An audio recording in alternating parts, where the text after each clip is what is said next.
तो hello guys, what's up, my name is the दर्श कोडी और आज हम ADVC 261 logic of math web app करने वाले हैं जो कि क्लाउड मॉड्यूल का प्रोजेक्ट है। तो इसमें हमारा छोटा से 7 टास्क है, कह सकते हैं 7 पॉइंटर्स हैं जिनको हमें कंप्लीट करना है। और इस 13 लाइन या कह सकते हैं कि 7 लाइन के कोड को कंप्लीट करना है। तो उस तो पहले हमें एक एक मॉड्यूल इंपोर्ट कराना है। उसके लिए हम इंपोर्ट रिक्वेस्ट लिखेंगे, इंपोर्ट रिक्वेस्ट। और जैसे मैंने यहाँ पे लिख रखा है, मैंने हाईलाइट भी कर दिए, ये रहा। उसके बाद हमें इक्वेशन वेरिएबल के अंदर कोई चीज़ इनपुट करवानी है, मतलब यूज़र से डलवानी है। तो उसके लिए इनपुट फंक्शन यूज़ करेंगे। और हमें एक एक्सप्रेशन चाहिए जिसको सिंप्लीफाई कर सकें। तो ये इनपुट है, मैंने लिख दिया यहाँ पे इंटर एक्सप्रेशन। ये रहे वो सेकंड पॉइंट है। उसके बाद नेक्स्ट लाइन में हम एपीआई की यूज करेंगे। और हम एपीआई की, जैसे ये एपीआई की है, इसे हम लिखेंगे। जैसे रिजल्ट वेरिएबल है, इसके अंदर स्टोर करना है। तो result equal to this API की प्लस दिस वेरिएबल जो हमने अभी ऊपर इंपुट करा है, वो इक्वेशन जो है, मैं आपको दिखा भी देता हूँ। तो ये रहा। तो ये क्या करेगा, जैसे इस लिंक पे, जैसे ये पूरा लिंक सर्च करेंगे आप गूगल पे, प्लस जो आपने इक्वेशन डाली है उसको इस वाले स्लैश के बाद डालेंगे, तो वही आंसर निकलेगा जो कमांड प्रॉम्प्ट में आएगा। तो ये वैसा है कुछ। उसके बाद हमें डेटा वेरिएबल में रिजल्ट स्टोर करना है। जो इक्वेशन जो आप एक्सप्रेशन देंगे उसका जो रिजल्ट आएगा वो हमें डेटा वेरिएबल में स्टोर करना है। तो इसके लिए हम गेट फंक्शन यूज करेंगे। और हम रिक्वेस्ट करेंगे इस एपीआई से कि हमें वो एक्सप्रेशन का रिजल्ट दे, और फिर हम उसे जेसॉन में कन्वर्ट करेंगे, जेसॉन फॉर्मेट में कन्वर्ट करेंगे। तो यहाँ पे ये रहा code, data equals to request dot get result dot JSON. अब उसके बाद हमें 3 चीजें प्रिंट करनी है। पहला है ऑपरेशन, दूसरा है एक्सप्रेशन, और चौथा है, और तीसरा है रिजल्ट। ऑपरेशन जैसे कि क्या हो रहा है, जैसे plus minus, plus addition subtraction multiplication division. और एक्सप्रेशन, और तीसरा है रिजल्ट कि आंसर, बेसिकली आंसर क्या है उस इक्वेशन का जो हमने दिए है कंप्यूटर को सॉल्व करने के लिए।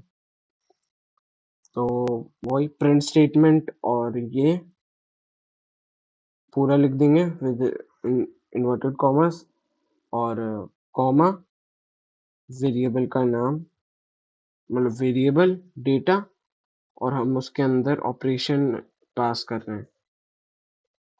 तो ये 3 सेम सेम है, बस यहाँ पे मैसेज जो है, एक तो मैसेज में डिफरेंस है। जैसे कि यहाँ पे पहले में ऑपरेशन है, दूसरे में एक्सप्रेशन है, तीसरे में रिजल्ट है। अ, और यहाँ पे भी जो हम पास कर रहे हैं वो भी डिफरेंट है, पैरामीटर। तो ये तीनों आप कर लीजिए। और बाकी हमारा ये कोड कंप्लीट हो चुका है। अब इसे रन करने की बारी है। तो मैं आपको बेसिक समझा देता हूँ ये कोड है क्या। तो पहले हम रिक्वेस्ट मॉड्यूल इंपोर्ट करा रहे हैं ताकि हम एपीआई यूआरएल से रिक्वेस्ट कर सके कि वो हमें इस गिवन एक्सप्रेशन का आउटपुट दे सके प्रोसेस करने का, सिंप्लीफाई कर सके उसे।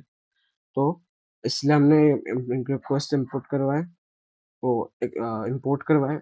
उसके बाद हमने एक्सप्रेशन जिसको सिंप्लीफाई करना, वो इक्वेशन एक्सप्रेशन हम यूजर से लेंगे, तो उसके लिए इंपोर्ट लिया है, इनपुट फंक्शन लिया है, और उसे हम इक्वेशन वेरिएबल में स्टोर कर रहे हैं, क्योंकि वो हम इक्वेशन ही इंपुट करा रहे हैं। उसके बाद रिजल्ट मतलब आंसर, जो हमने इक्वेशन दिया उसका आंसर क्या होगा, तो उसके लिए हम ये एपीआई यूआरएल, और जो हमारी स्लैश के बाद वो हमारी इक्वेशन डालेगा, तो हमारा रिजल्ट इसमें स्टोर हो जाएगा, आंसर स्टोर हो जाएगा रिजल्ट वेरिएबल में। उसके बाद वो रिक्वेस्ट करेगा इस एपीआई यूआरएल से,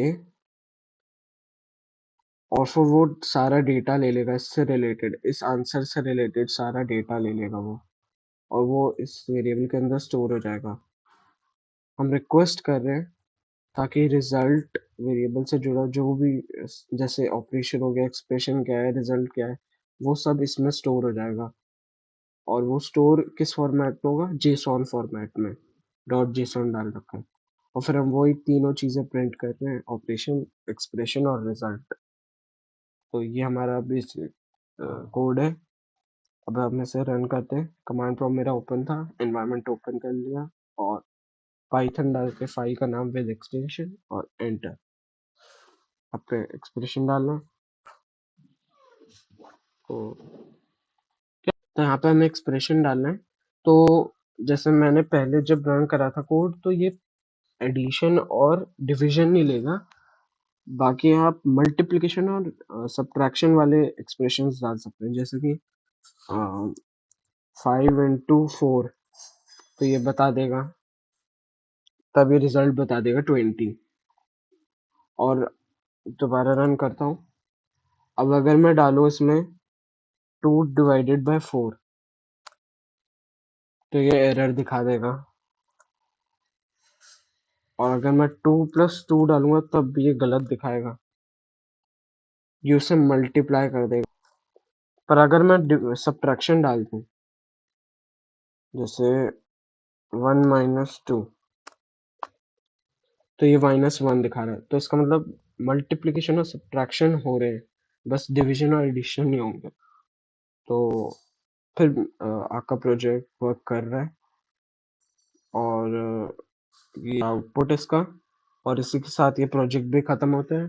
तो अगर आपको ये वीडियो अच्छी लगी हो तो लाइक करिएगा, चैनल को सब्सक्राइब करिएगा, और बेल आइकन को ऑल पे सेट करिएगा, ताकि मेरे आगे आने वाली वीडियोस का आपको नोटिफिकेशन मिलते रहे। तो till then, stay safe, peace, over and out.